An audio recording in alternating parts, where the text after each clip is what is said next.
विद्यार्थी मित्रांनो, मागील व्हिडिओमध्ये आपण एक्सरसाइज 2.1 ला सुरुवात केलेली आहे. तत्पूर्वी आपण trigonometric functions of special angles काढलेले आहेत, ज्यात आपण निगेटिव्ह अँगल असेल किंवा पॉझिटिव्ह जरी अँगल असेल तरी आपण with the help of standard unit circle ते फाइंड करून घेतलेले आहे.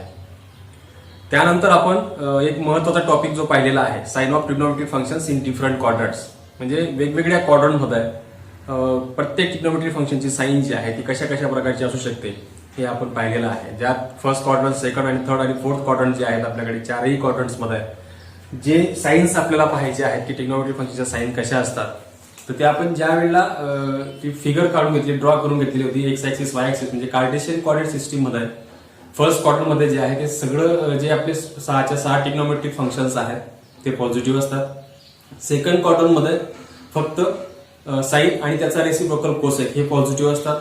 इतर जे उरलेले आहेत ट्रिग्नोमेट्रिक फंक्शन्स जसे की कॉस, सेक, टॅन, कॉट हे त्या ठिकाणी निगेटिव्ह असतात. शिवाय आपण पाहिले थर्ड क्वाड्रंट मध्ये फक्त टॅन आणि त्याचा रेसिप्रोकल कॉट हे एक पॉझिटिव्ह असतात. बाकी रिमेनिंग जे आहेत ते साइन, कोसेक आणि कॉस, सेक हे सुद्धा निगेटिव्ह असतात.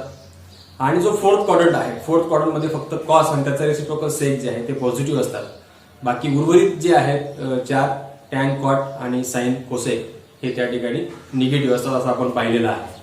मग आपलं कम्प्लीट रोटेशन जे आहे एका याच्यानुसार जर कम्प्लीट रोटेशन आपण पाहिलं तर इथून जर सुरुवात आपण केली तर ते 360 डिग्री पर्यंतचं कम्प्लीट रोटेशन असतं. मग त्याच्या पुढे परत ते रिपीट पिरियड होतो, म्हणजे इथून परत आपल्याला 360 नंतर काउंटिंग करत आपण जर गेलो तर परत फर्स्ट क्वाड्रंट मध्ये येऊ, परत सेकंड मध्ये, परत थर्ड मध्ये, परत फोर्थ मध्ये येतो. अशा पद्धतीने आपल्याला पुढचं एक्झाम्पल जे आहे ते कळणार आहे. बघा काय म्हटलंय, state the sign of tan 380 degree, cot 230 degree आणि सेक 468 डिग्री. तर यानुसार काय होईल बघा, इथे आता जे फर्स्ट आहे टॅन 380 डिग्री, याच्यामध्ये सिन्स हा जो 380 डिग्री आहे हा अबो 360 आहे, मग 360 आणि त्याच्यापेक्षा पण तो मोठा आहे 380 आणि शेवटी तो 450 च्या लेस आहे. म्हणजे याचा अर्थ याला 450 का घेतलाय, कारण तर हे कम्प्लीट रोटेशन 360 चं झालेलं आहे. त्याच्यानंतर हा आपला 90 डिग्री आहे, प्लस 90 आपण केल्यानंतर आपल्याला मिळतो आहे 450, म्हणून तो 450 पेक्षा लहान आहे, लेस आहे. म्हणजे याचा अर्थ तो परत जो आपला रोटेशन त्याचं झाल्यानंतर जेव्हा त्याचं रोटेशन होईल, तो रोटेट झाल्यानंतर इथून ज्याची सुरुवात झाली हा 360 झाल्यानंतर तो परत या क्वाड्रंट मध्ये येऊन इथे कुठेतरी स्टॉप होऊन जाईल. म्हणजे याचा अर्थ जो आहे तो अँगल इथे कुठेतरी तयार होईल, म्हणजे फर्स्ट क्वाड्रंट मध्ये तो तयार होतो आहे. म्हणून since therefore 380 degree lies in first quadrant, आणि पहिल्या क्वाड्रंट मध्ये आपण म्हटल्याप्रमाणे सर्व साइन ज्या आहेत त्या पॉझिटिव्ह असतात. सर्व ट्रिग्नोमेट्रिक फंक्शनच्या साइन ज्या आहेत त्या पॉझिटिव्ह असतात. Therefore tan 380 degree is positive, म्हणून तो आपल्याला पॉझिटिव्ह मिळतो आहे. त्यानंतर बघूयात सेकंड, कॉट 230 डिग्री. आता इथे देखील तसंच दिसतंय बघा, सिन्स हा 230 डिग्री जो आहे, आता आपल्या इथपर्यंत रोटेशन म्हणजे हा 90 डिग्री, हा 180, हा 270 आहे. हा 270 पेक्षा सुद्धा लहान आहे, परंतु 180 पेक्षा मोठा आहे. 270 पेक्षा लहान आणि 180 पेक्षा मोठा, म्हणजे याचा सरळ मिनिंग असा होतोय देअरफॉर 230 डिग्री हा याच्या दरम्यान येईल, या दोघींमध्ये इथे तो तयार होईल, म्हणजे थर्ड क्वाड्रंट मध्ये आहे. 230 degree lies in third quadrant, म्हणून तो थर्ड क्वाड्रंट मध्ये असेल. आता थर्ड क्वाड्रंट मध्ये आहे तर याचा सरळ मिनिंग असा होतो की देअरफॉर आपले जे साइन्स असतात, आपण आता जसं म्हटल्याप्रमाणे या क्वाड्रंट मध्ये जे आहे तर टॅन आणि कॉट हे पॉझिटिव्ह असतात, रिमेनिंग निगेटिव्ह असतात. Therefore cot 230 degree is positive, म्हणून तो पॉझिटिव्ह होऊन जाईल. नेक्स्ट बघूया थर्ड, सेक 468 डिग्री. आता हा पण अँगल आपल्याला दिसतोय 468, म्हणजे कम्प्लीट रोटेशन झाल्यानंतरचा पुढचा अँगल आहे. म्हणजे इथे सुद्धा सिन्स हा 360 नाही तर 450 पेक्षा पण मोठा आहे. म्हणजे याचा अर्थ एक कम्प्लीट रोटेशन झालेलं आहे, परत 90 डिग्री आला, त्यात परत इथपर्यंत आला आणि याच्या दरम्यान तो येतो आहे, म्हणजे बरोबर लेस दॅन 468 आणि लेस दॅन याच्यामध्ये परत आपण हे 90 जर ऍड केले प्लस 90 डिग्री तर आपल्याला टोटल हे जे मिळतं आहे ते आहे 540. म्हणजेच मग हा 540 पेक्षा लेस आहे. म्हणजे हा कोणत्या ठिकाणी तयार होतो आहे म्हणजे कम्प्लीट रोटेशन झाल्यानंतर. तर देअरफॉर 468 लाईज इन तो सेकंड क्वाड्रंट मध्ये तयार होतोय. सेकंड क्वाड्रंट आणि सेकंड क्वाड्रंट मध्ये सेक कसा असतो बघा. सेक हा रेसिप्रोकल आहे कॉसचा म्हणजे कॉस त्या ठिकाणी निगेटिव्ह असतो म्हणून सेक पण निगेटिव्ह असतो. Therefore sec 468 degree is negative म्हणून तो अँगल जो आहे तो निगेटिव्ह असणार आहे. नेक्स्ट एक्झाम्पल बघूया. Example number 3 and 4. State the signs of cos 4 radian and cos 4 degree. Which of this two functions is greater. त्याच्यापैकी कोणतं फंक्शन लहान आहे मोठा आहे हे आपल्याला दाखवायचं आहे. परंतु हे दाखवण्यासाठी आपल्याला यांचं एकाच युनिटमध्ये मेजरमेंट असणं गरजेचं आहे. इथे एक रेडियन दिसतंय इथे डिग्री दिसतंय. मग आपण सुरुवातीला काय करत आपल्याला जी माहिती आहे मागील चॅप्टर मध्ये आपण पाहिलं आहे की 1 radian is equal to 1/80/π degree. या पद्धतीने आपलं ते कन्व्हर्शन जे आहे त्याचं डेफिनेशन आपल्याकडे आहे. त्यानुसार आपण त्याला आधी कन्व्हर्ट करून घेऊयात 4 रेडियनला म्हणजे 4 into 180/π आणि मग हा डिग्री मध्ये कन्व्हर्ट होईल. याला सिम्प्लिफाय करताना आपण पायची जी व्हॅल्यू आहे ती 22/7 ठेवतो. त्यानुसार जर ह्या व्हॅल्यूला 4 into 22/7 ठेवायची असेल तर 180/7 into 22 into 7 असं ते होईल. कारण इथे जे 22/7 असं तो 7/22 होईल. म्हणजे दोराने भाग दिला इथे 11 येईल. 11ने भाग देऊयात. हा 7×14 आहे म्हणजे हे असं येईल इक्वल टू हा 7 into 2 केल्यानंतर हा 14 इंटू हा 180/11. याला भाग देण्यापूर्वी आपण दोघींचा प्रॉडक्ट घेऊन घेऊयात. 14×0=0 14×8 12 8च्याला 11 गेले तर 14×1 14 आणि ते 11 25 25 आणि आपण 11 याला भाग देऊयात. तर 11×2 3 उरले 11×2 आणि परत हा इथले 10 आणि हा 0 म्हणजे 100 उरले तर 11×99 आणि एक बाकी त्या ठिकाणी उरते आहे म्हणजे 229 आणि पूर्णांक 1/11 या प्रकारे आपल्याला त्याला लिहून घ्यायला लागणार. म्हणजे आपल्याला हा जो 4 रेडियन आहे तो या प्रकारे मिळालेला आहे इन डिग्री मध्ये. तर आता इथे दिसतंय की हा जो अँगल आहे हा 180 पेक्षा मोठा आहे आणि 270 डिग्री पेक्षा लहान आहे. म्हणजे याचा अर्थ हा जो क्वाड्रंट आहे देअरफॉर 229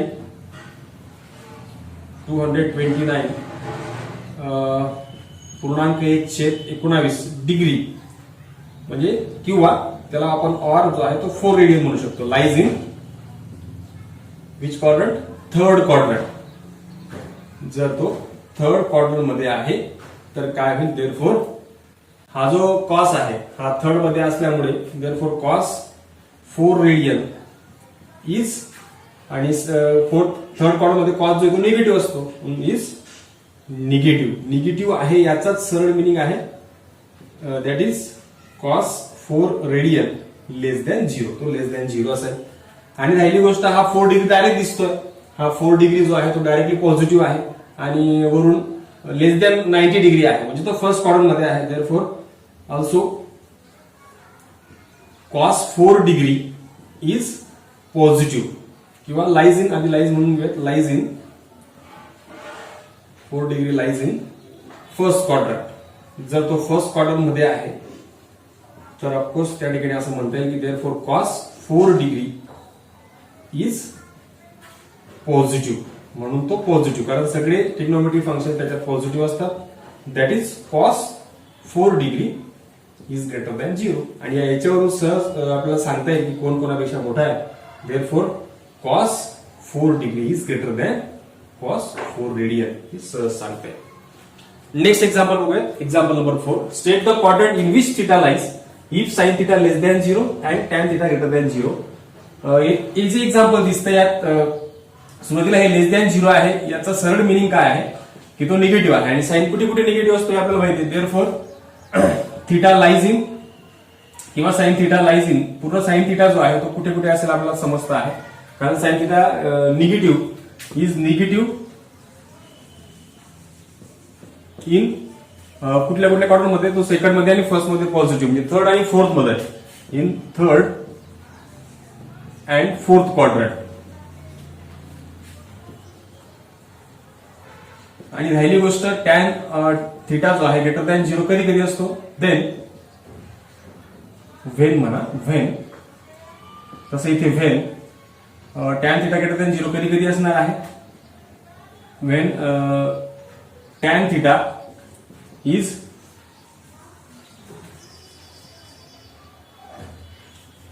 इन, असं म्हणा त्याला, is in third and fourth quadrant. आणि तसं टॅन थिटा इज इन हा कोणत्या क्वाड्रंट मध्ये असेल त्यावेळेला टॅन थिटा ज्या वेळेला तो पॉझिटिव्ह असेल. पॉझिटिव्ह कुठे कुठे येतो, फर्स्ट क्वाड्रंट मध्ये आहेच आणि थर्ड क्वाड्रंट मध्ये आहे, म्हणजे थर्ड आणि फोर्थ क्वार्टर मध्ये, थर्ड आणि फर्स्ट क्वार्टर मध्ये जो आहे तो पॉझिटिव्ह आहे. म्हणजे याचा काय मिनिंग झाला की साइन थिटा हा निगेटिव्ह असेल किंवा लेस दॅन 0, त्याचा दोघींचा मिनिंग सेम आहे म्हणून मी निगेटिव्ह काढून टाकलं. तर साइन थिटा हा लेस दॅन 0 केव्हा असेल, जेव्हा साइन थिटा जो आहे तो थर्ड किंवा फोर्थ क्वार्टर मध्ये असेल. आणि टॅन थिटा हा ग्रेटर दॅन 0 म्हणजे पॉझिटिव्ह आहे किंवा जेव्हा तो फोर्थ आणि थर्ड क्वार्टर मध्ये असेल. आपल्या त्या कार्टेशियन कोऑर्डिनेट सिस्टम मध्ये आपण जे काढून घेतो त्यानुसार. मग यातला जो कॉमन दिसतोय थर्ड आणि थर्ड, म्हणजे हे दोघी पॉसिबिलिटी, ही आणि ही दोघी पॉसिबिलिटी एकाच वेळी केव्हा शक्य आहेत की ज्या वेळेला ते थर्ड क्वाड्रंट मध्ये असतील. Therefore sine theta and tan theta, sine theta less than 0 and tan theta less than 0 when theta lies in third quadrant. ही पॉसिबिलिटी जी आहे ती थर्ड क्वाड्रंट मध्ये आहे, म्हणून आपण असं म्हणणार आहोत की तेव्हा थिटा जो आहे तो थर्ड क्वाड्रंट मध्ये लाईज असेल. सेम वेने आपण सेकंड सोडवू शकतो आहोत, जसं की कॉस थिटा लेस दॅन 0 आहे, टॅन थिटा ग्रेटर दॅन 0 आहे. तर कॉस थिटा लेस दॅन 0 आहे म्हणजे तो निगेटिव्ह असेल, तर कॉस निगेटिव्ह कुठे कुठे आहे, तर कॉस जो आहे तो सेकंड क्वाड्रंट मध्ये आणि थर्ड क्वाड्रंट मध्ये निगेटिव्ह आहे. आणि टॅन थिटा ग्रेटर दॅन 0 आहे, हा कधी कधी पॉझिटिव्ह आहे, हा फर्स्ट क्वाड्रंट मध्ये आणि थर्ड क्वाड्रंट मध्ये. याच्यामध्ये पण कॉमनली आपल्याला जे दिसतंय ते थर्ड क्वाड्रंट मिळणार आहे. Next question number 5, evaluate each of the following sine 30 degree plus cos 45 degree plus tan 180 degree. Second जे तुम्हाला सोडवायचं आहे, third sine 30 degree into cos 45 degree and tan 360 degree. आता हे जे काही दिसतंय तर आपल्याकडे टेबल आहे, ट्रिग्नोमेट्रिक रेशोचा आपण टेबल काढून घेतलेला आहे शॉर्टमध्ये, शॉर्ट टिकच्या साह्याने. तर त्याचा जिथे युज करून फक्त व्हॅल्यूज टाकायचे आणि सिम्प्लिफाय करायचं आहे. अगदी इझी आहे, फक्त फॉर्मॅलिटी म्हणून आपण ते घेतो आहोत. तर आपल्याला माहिती, वी नो दॅट, आपल्याला ज्या गोष्टी यात लागतायत त्या वेगळ्या लिहून देतो. साइन 30 डिग्री म्हणजे आपल्याला माहिती आहे sine 30 degree is equal to 1/2. Cos 45 degree जो आहे तो येतोय 1/√2 टेबलनुसार. आणि टॅन 180 डिग्री जो आहे तो आहे 0. त्यानुसार इथे बघा जे काही आपल्याला लागतं आहे ते आपण याच्यात टाकून देऊयात व्हॅल्यूज. Therefore sine 30 degree plus cos 45 degree आणि plus tan 180 degree is equal to sine 30 degree आपल्याकडे आहे तो आहे 1/2. त्यानंतर कॉस 45 डिग्री आहे 1/√2 आणि हा आहे 0. याला क्रॉस मल्टिप्लिकेशन करूया तर काय होईल बघा. इथे क्रॉस केल्यानंतर हा √2 प्लस हा 2 होईल आणि हा यांचा मल्टिप्लिकेशन होता ना 2√2 होऊन जाईल. याला अजून जर सिम्प्लिफाय करायचं, समजा आपण √2 जर कॉमन काढला, √2 कॉमन काढला तर इन ब्रॅकेट इथे 1 राहील, इथे फक्त √2 राहील. कारण 2 म्हणजेच काय आहे, √2 इंटू √2. त्याच्यापैकी एक √2 मी कॉमन काढला आणि आपण राहील 2 स्क्वेअर रूट ऑफ 2. एक कॅन्सल झाला तर फायनल आन्सर 1/√2/2 हे असणार आहे आपलं फायनल आन्सर. सेम वेने हे सॉल्व्ह करायचं आहे, फक्त आपल्याला इथे प्रॉडक्ट घ्यायचा आहे. साइन 30 आपल्याकडे आहेच, कॉस 45 आहेच, टॅन 360 तो 0 येतो. म्हणजे 0 या सगळ्यांना मल्टिप्लाय केले असता उत्तर जे आहे ते 0 होणार आहे. म्हणजे सेकंडचा आन्सर जे आहे ते सुद्धा त्याच पद्धतीने व्हॅल्यू सबस्टिट्यूट केल्यावर तुम्हाला डायरेक्टली 0 मिळणार आहे. जसं की बघा sine 30 degree into cos 45 degree into tan 360 degree is equal to हा 1/2 हा 1/√2 आणि हे इंटू आहे 0. तर फायनल आन्सर आहे 0. Next, find all trigonometric functions of angle in standard position whose terminal arm passes through the point P of 3-4. इथे point दिलेला आहे जो फोर्थ क्वाड्रंट मध्ये होईल. कशावर ओळखलं की आपल्याला साइन माहिती आहे की इथे जे क्वाड्रंट्स आहेत त्यानुसार इथे पॉझिटिव्ह साईन येईल फर्स्ट मध्ये आणि इथे निगेटिव्ह पॉझिटिव्ह साईन असते. म्हणजे एक्स ऍक्सिस वरती निगेटिव्ह आणि वाय वरती पॉझिटिव्ह. इथे दोघी निगेटिव्ह असतात आणि इथे मात्र पॉझिटिव्ह आणि निगेटिव्ह अशा साईन असतात. म्हणजे एक्स ऍक्सिस वरती पॉझिटिव्ह आणि हे म्हणजे क्वाड्रंट डिपेंड करतो की इथे कोणत्या साईन आहेत त्याच्यावरती. मग हा निगेटिव्ह वाय ऍक्सिस होता आणि हा पॉझिटिव्ह एक्स ऍक्सिस, म्हणून इथे प्लस मायनस साईन असल्यामुळे आपण डायरेक्टली हा टर्मिनल आर्म जो आहे तो या ठिकाणी ड्रॉ केला. कारण आपला जो पॉईंट त्यांनी दिलेला आहे 3-4 याच्यामध्ये एक्स ऍक्सिसचा जो क्वाड्रंट आहे त्याची पॉझिटिव्ह साईन आहे आणि वाय ऍक्सिस वरचा साईन जी ती निगेटिव्ह आहे, म्हणून आपण हा क्वाड्रंट जो त्या ठिकाणी चूज केलेला आहे. बाकी मग इकडनं डिस्टन्स हे 3 आहे, इथे 4 डिस्टन्स असा अंदाजाने आपण या ठिकाणी घेतला. म्हणजे हे जे रोटेशन झालंय तो अँगल आपण थिटा मानून घेऊया. Let theta be angle measured by terminal arm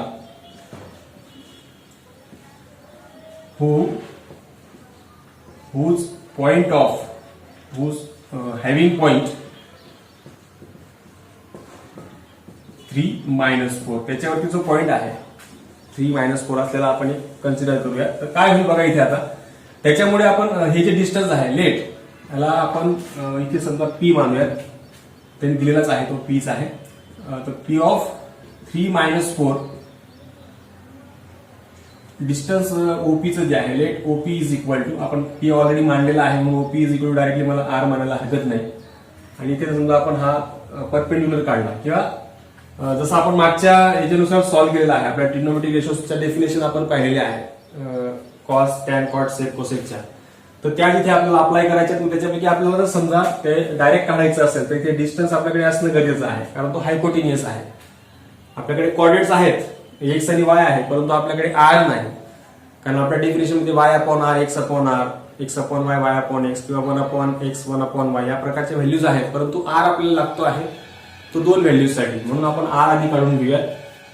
तर इथे जे आपल्याकडे पॉइंट आहे त्याचाच आपण युज करूया. P of X Y is equal to त्यांनी दिलेला आहे 3-4, म्हणून एक्स इज इक्वल टू आपल्याला मिळून गेला आहे 3 आणि वाय इज इक्वल टू आपल्याकडे आहे -4. बाकी पायथागोरस थेरम वापरला तरी चालेल. युझिंग पायथागोरस थेरम हा ट्रायंगल जो तयार झालाय, किंवा डिस्टन्स फॉर्म्युला वापरला तरी चालेल. ओ पासून पी पर्यंत डिस्टन्स जे आहे, आता याचे कॉर्डिनेट 0-0 आहे, त्याचे कॉर्डिनेट 3-4 आहे. तर आपल्याकडे डिस्टन्स फॉर्म्युला आहे square root of x1 - x2 bracket square plus y1 - y2 bracket square, तो वापरा चालेल. किंवा पायथागोरस थेरम आपला नेहमीचा परिचयाचा आहे तो वापरला तरी चालेल. कारण हे डिस्टन्स इथे जे आहे हे इथपर्यंतचं आपलं y डिस्टन्स हे -4 आहे आणि हे जे आहे डिस्टन्स म्हणजे कॉर्डिनेटचा पॉईंट आपण सांगतो आहोत. ऍक्च्युअली डिस्टन्स ते 4च आहे, म्हणजे 4 आणि 3 असं, आणि मग हा हायपोटेनियस आहे तो आपल्याला मिळून जाईल.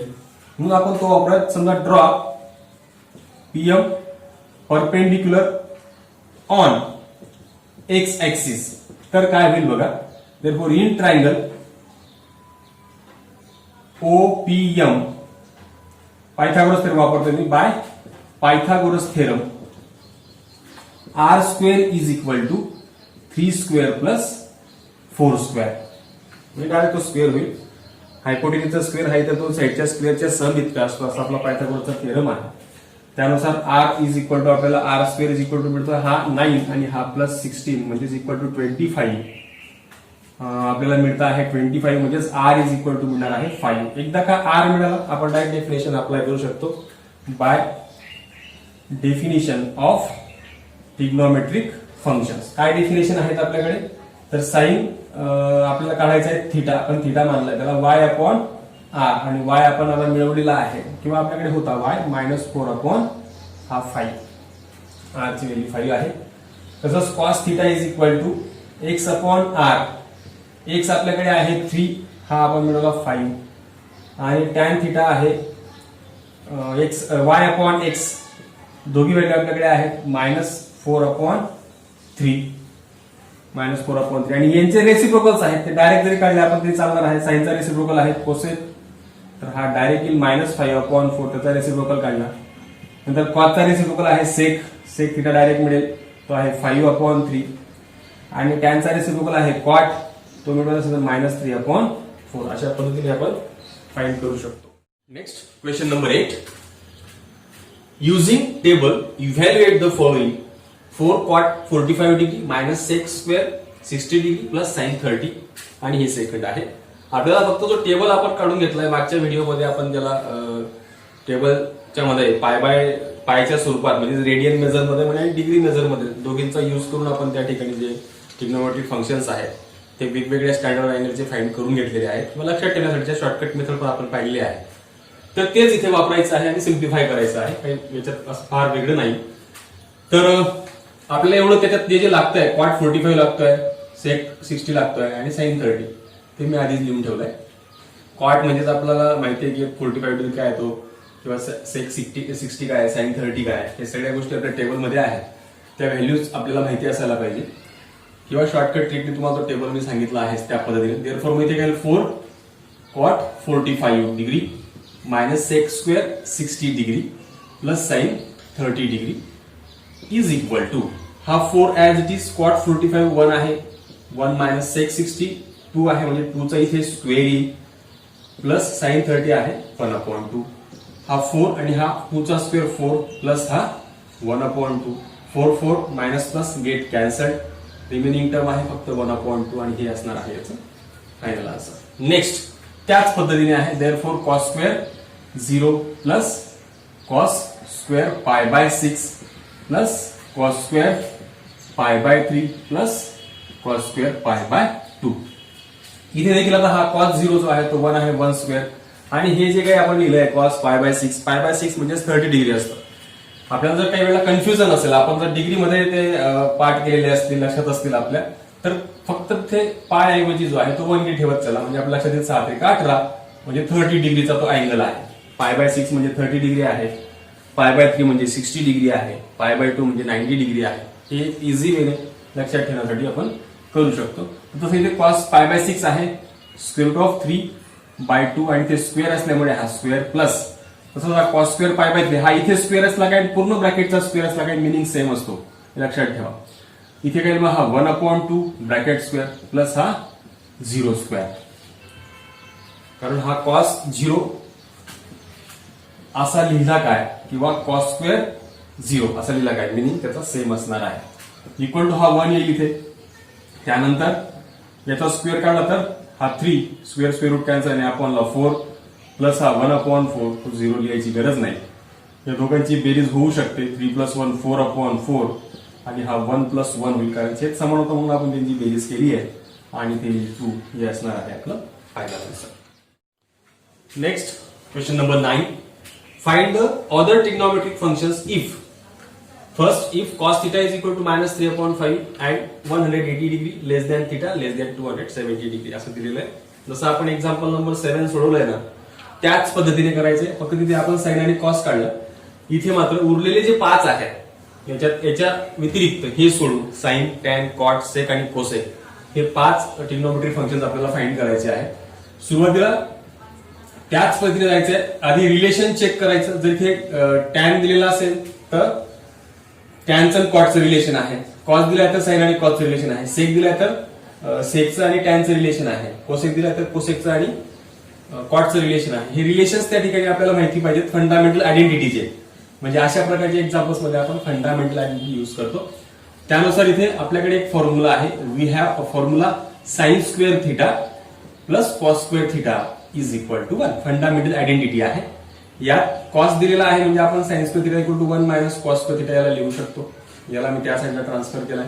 नंतर sine theta is equal to जर स्क्वेअर रूट घेतलं तर इथे येईल 1 मायनस कॉस स्क्वेअर थिटा. आता आपल्याकडे कॉस थिटाची व्हॅल्यू जी आहे ती आहे -3/5 ब्रॅकेट स्क्वेअर इथे होईल. स्क्वेअर रूट ऑफ हा 1 आणि हा -9/25 होईल. याला जर आपण क्रॉस मल्टिप्लिकेशन केलं तर इथे येईल स्क्वेअर रूट ऑफ 25 - 9/25 आणि 25 - 9 काय येतो 16 म्हणजे हा 16 काय होईल 25 आणि याचं जर स्क्वेअर रूट काढलं स्क्वेअर रूट तर इथे दोन साईड प्लस मायनस हा 4/5. प्लस मायनस येण्याचं काय कारण आहे, कारण जर आपण 3 चा स्क्वेअर काढला तो 9 येतो आणि -3 चा जरी स्क्वेअर काढला तो देखील 9च येतो. म्हणजे प्लसचा स्क्वेअर आणि मायनसचा स्क्वेअर देखील एकच मिळतो. म्हणून स्क्वेअर रूट काढताना जर याचा स्क्वेअर रूट आणि याचा स्क्वेअर रूट काढले तर आपल्याला दोन आन्सर्स मिळतात, एक +3 आणि दुसरा -3. म्हणून आपण याला प्लस मायनस असे साइन त्या वेळेला देतो. म्हणून आपल्याला दोन व्हॅल्यूज मिळाल्या साइन थिटाच्या. आता या दोघींपैकी एक व्हॅल्यू आपल्याला कुठली चूज करायची आहे, कुठली तरी एकच त्या ठिकाणी सॅटिस्फाय करणार आहे. मग त्यासाठी त्यांनी कंडिशन दिलेली आहे. काय कंडिशन आहे बघा, सिन्स 180 लेस than theta less than 270 degree.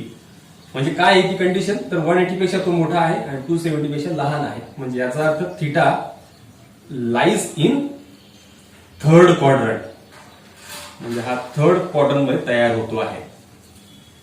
आपला जो कार्टेशियन कोऑर्डिनेट सिस्टीम आहे त्यातला हा 90 डिग्री, हा 180 आणि हा 270 डिग्री आहे.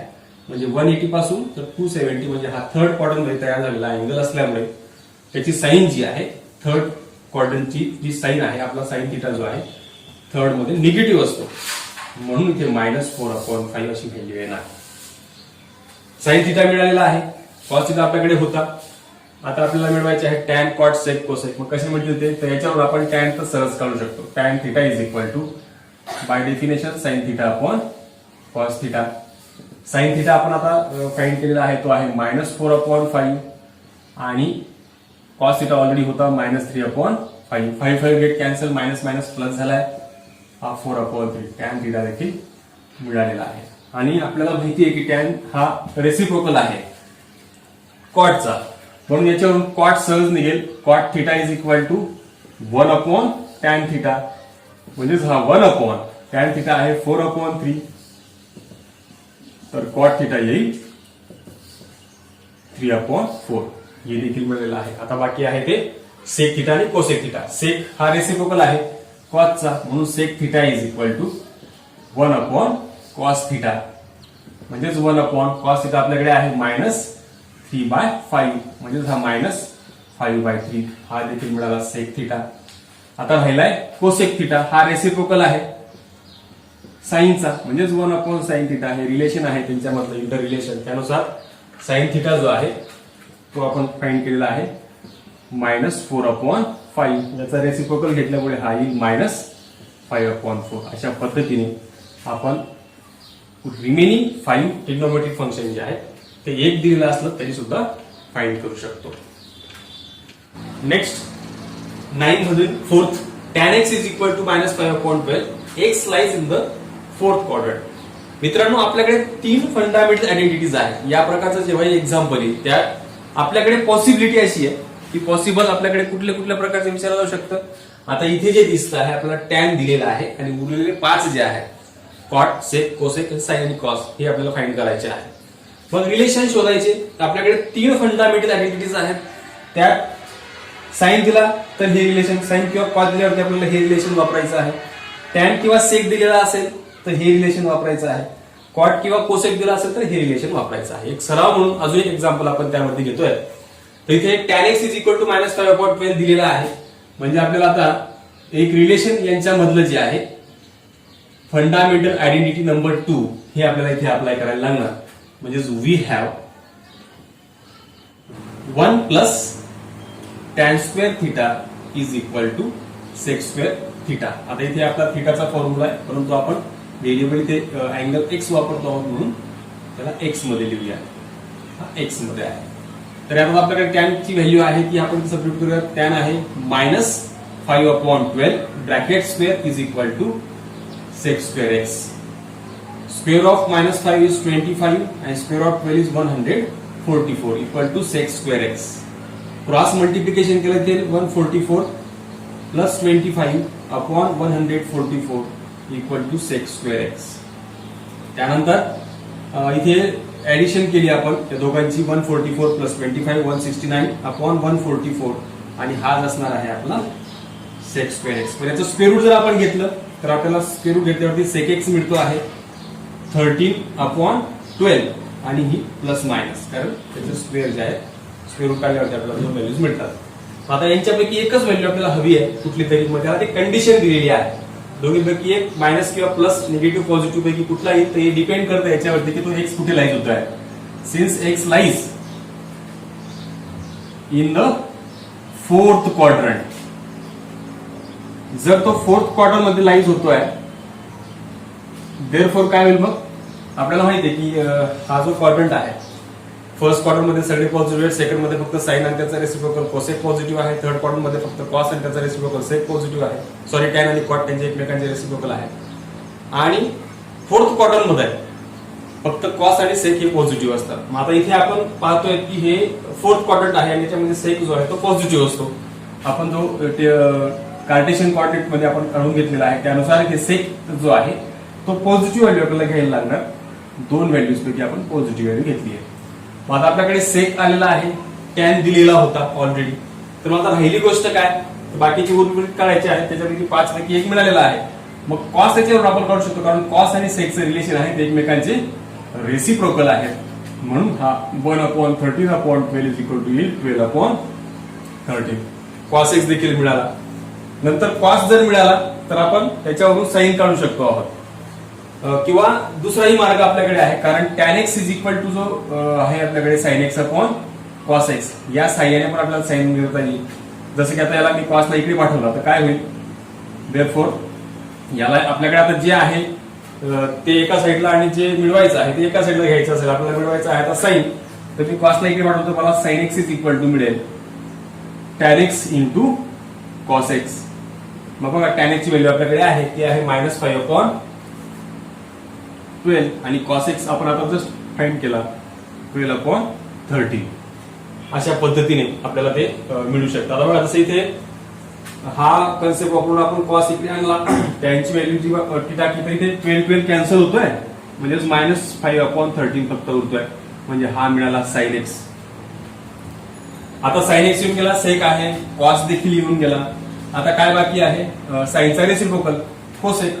म्हणजे आपल्याला जर कोसेक एक्स मिळवायचा असेल तो आहे 1/sin x. 1/sin x म्हणजेच काय आहे, आपण जो आता फाइंड केला -5/13 म्हणजेच -13/5 हा देखील मिळाला. आता फक्त काय बाकी आहे या सगळ्यांमध्ये, नंतर बाकी आहे कॉट. कॉट जो आहे तो याच टॅनचा रेसिप्रोकल असल्यामुळे तो डायरेक्ट निघणार आहे. Tan X cot X is equal to 1/tan x is equal to हा 1/-5/12 म्हणजेच -12/5. अशा पद्धतीने आपल्याला संपूर्ण जे रिमेनिंग ट्रिग्नोमेट्रिक फंक्शन फाइंड करता येतात. कारण टॅन दिलेला होता त्या सहाय्याने आपण सेक काढला, सेक होता त्या सहाय्याने आपण आपल्याला कॉस काढता आला, टॅन होता त्याचा उपयोग करून टॅन आणि कॉस हे दोघी आपल्याकडे होते त्याचा उपयोग करून आपण साइन फाइंड करून घेतला. त्यानंतर कोसेक होता त्याचा साइन होता त्याचा उपयोग करून कोसेक फाइंड करता आला आणि टॅन होता त्याचा उपयोग करून आपण कॉट काढू शकला. एकमेकांचा इंटर रिलेशनचा वापर करून आपण अशा पद्धतीने जे आहे ते ट्रिग्नोमेट्रिक फंक्शन्स फाइंड करू शकतो. जरी आपल्याकडे एकच ट्रिग्नोमेट्रिक फंक्शन दिलेलं असेल तरी सुद्धा फक्त याला गरज आहे की आपल्याकडे डोमेन असावा, म्हणजे थिटा हा कोणत्या क्वाड्रंटमध्ये लाईज होतो आहे हे आपल्याला माहिती असायला पाहिजे. तर अशा पद्धतीने इथे आपण हे जे एक्झाम्पल आहे शेवटचं एक्झाम्पल घेतलेलं आहे. याच ठिकाणी एक्सरसाइज 2.1 जी आहे ती कम्प्लीट झालेली आहे. पुढील व्हिडिओमध्ये आपण नवीन टॉपिकला सुरुवात करणार आहोत.